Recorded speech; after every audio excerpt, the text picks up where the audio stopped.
knew you were a violent man, Mr. Marston, but I did not think you were a stupid one. We need money to outfit my carriage, to turn a simple tradesman's vehicle into something more subterfuge.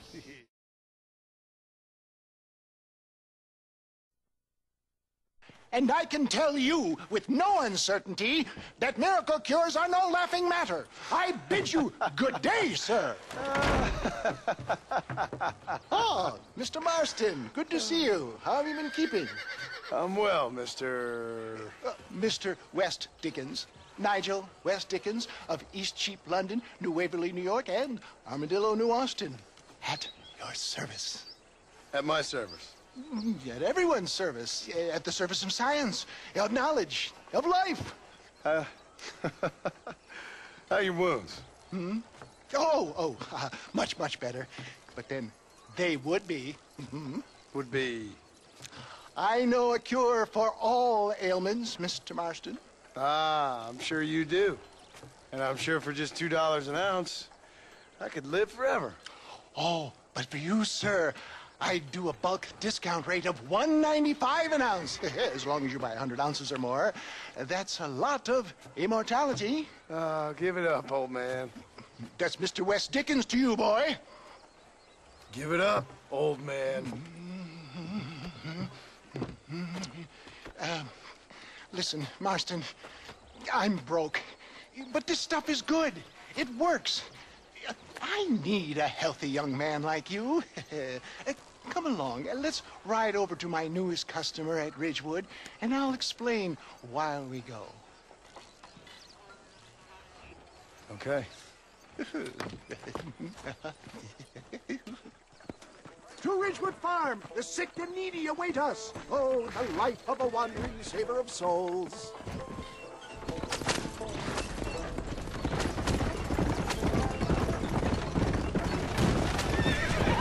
I heard about you, Mr. West-Dickins. And I about you, John Marston.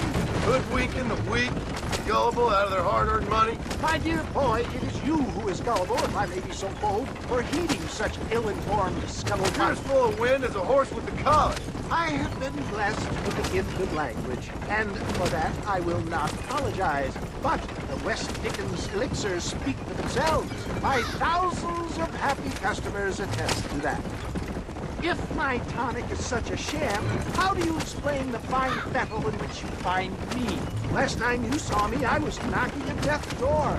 You should thank the doctor for that. I reckon you were acting it up worse than it was. Act I can, John. A more convincing Othello there has never been. And so shall you, a fair Iago or Cassio, maybe. I don't like the sound of this. Showmanship, John.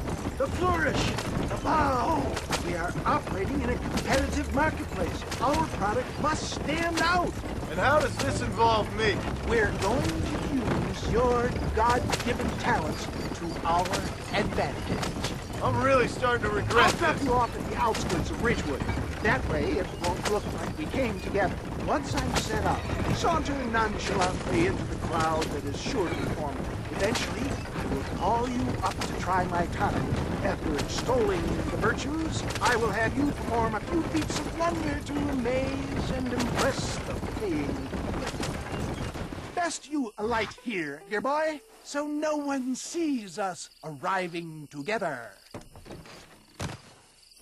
See you shortly, and remember, showmanship.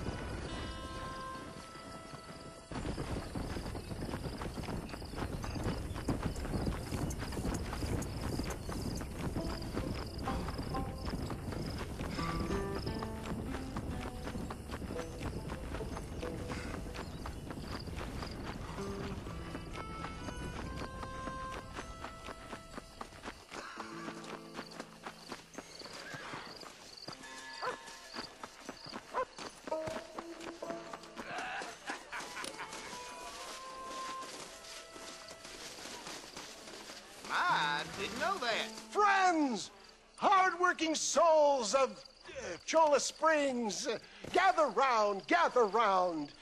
Do you suffer from rheumatism, lumbago, acute chronic sciatic, neurologic, or inflammatory pain? Well, I represent the only company that makes the genuine article that cures headaches, neuralgia, earache, toothaches, backache, swelling, sprains, sore chests, swelling of the throats, contracted cords and muscles, anxieties and ravaged nerves, stiff joints, wrenches, dislocations, cuts and bruises, and it adds vitality and vigor to the healthy man. But can you prove it, old man? Oh, I'm sure there's some customer here who could prove the qualities of it by taking a drink right now. You, sir, come up here. Step right up.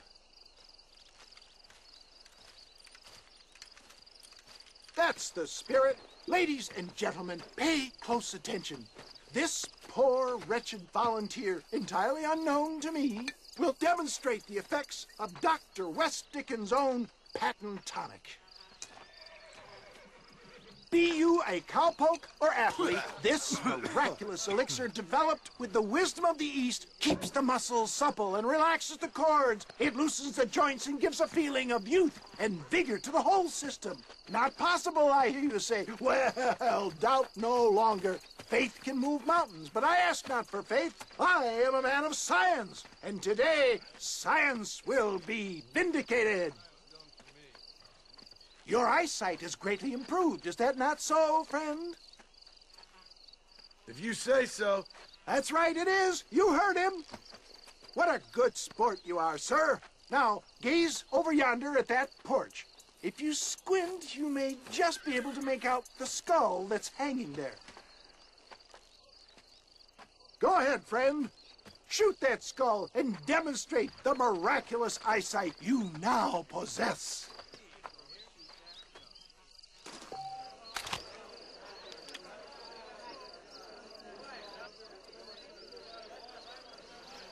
Remarkable! The eyesight of an eagle, granted by imbibing Dr. West-Dickins' own patent tonic.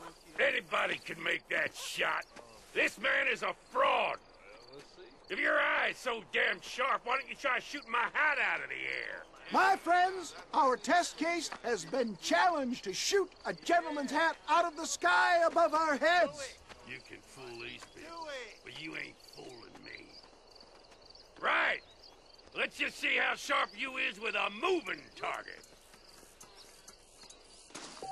Steady yourself, stranger.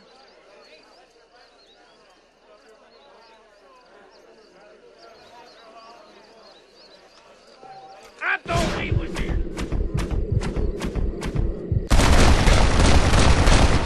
Have you ever seen such an eye? Behold the power of the elixir, plucked out of the sky. Hey!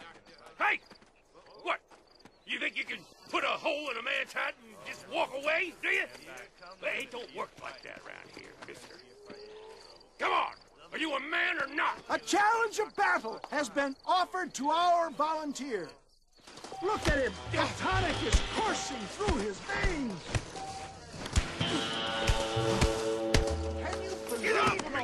Son of a bitch!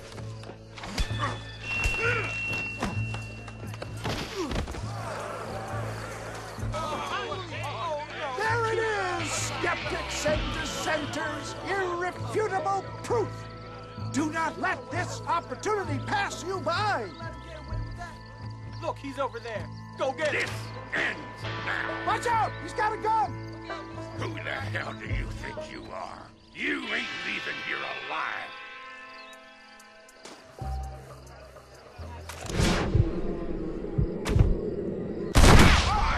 Marvelous shot, dear boy! The kind of deadly accuracy that can only be afforded by the West-Dickins elixir. Come, I have plenty for all. You'll be fine. Get out of my way. Hey! Where are you going? I want a bottle. Get me a bottle, please. One of them, right here. Well, no harm in trying one bottle, I suppose. Well, I think that went kind of well, don't you? I'm just glad that my normal job involves either chasing after cattle or murderers. Not the likes of you, mister. Don't be like that. Now, if you'll excuse me, I'd like to say my goodbyes, head on back to the real world. Wait, sir. I've been thinking about your predicament, and I think I may have an idea. I've been thinking I could be your cunning Odysseus. Beware of the Greeks bearing gifts, sir. Williamson had better beware. We will make them into Trojans. I don't rightly get you. I want you to go and see my old friend Seth. He can come across as a little curious, but I'm sure you two will get on. He's most often found at Coots Chapel. He's very devout. Why see him? Because between him and me, we can get those gates to open for you, and you can walk right in, just like in Homer's great Trojan yarn.